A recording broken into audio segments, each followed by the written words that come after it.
बहुत समय पहले, मूल खेल की घटनाओं से पहले क्रेटोस स्पार्टन सेना में एक कप्तान था, जिसने अपनी सेना को बार-बार विजय दिलाई, जब तक कि एक दिन वह एक बर्बर राजा द्वारा पराजित नहीं हो गया।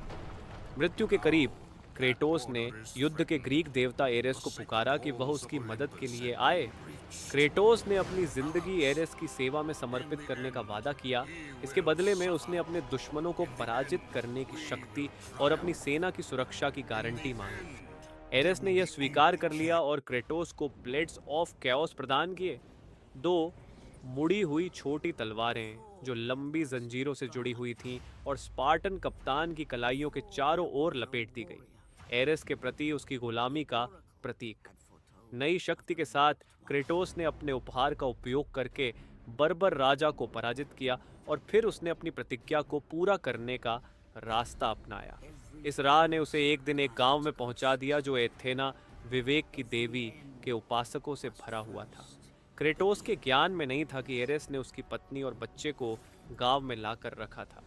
रक्त पिपासु होकर क्रेटोस ने सब कुछ तबाह कर दिया, जिसमें उसने अपनी ही परिवार को भी मार डाला।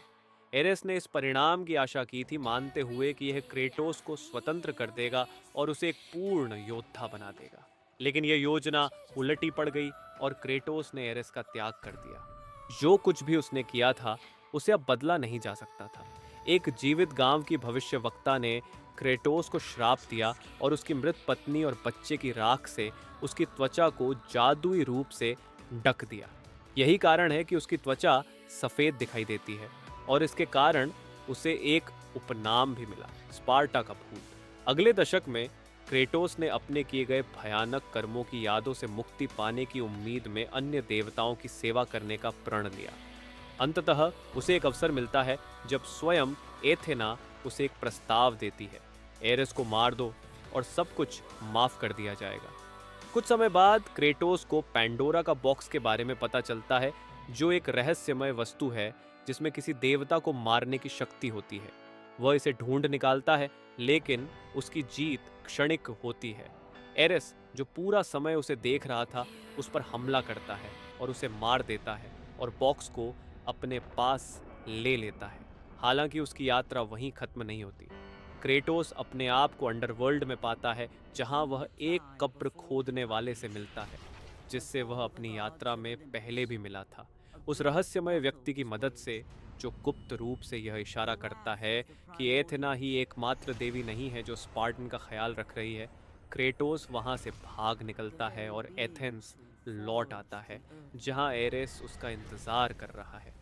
खेल की अंतिम मुठभेड़ में क्रेटोस फिर से पैंडोरा का बॉक्स पा लेता है और उसकी शक्ति के साथ साथ हाल ही में प्राप्त ब्लेड ऑफ गॉड्स का उपयोग करते हुए एरेस को मार देता है। बदले में एथेना अपने वादे का केवल एक हिस्सा ही पूरा करती है। क्रेटोस को माफ कर दिया जाता है, लेकिन उसके द्वारा किए गए कर्मों की भयानक यादें, जिनसे वह भागने की कोशिश कर रहा था, कभी खत्म नहीं होंगी। हालांकि एथेना के पास उसे देने के लिए एक और उपहार है, देवत्व। एरेस को मारने के बाद क्रेटोस नया युद्ध का देवता बन जाता है।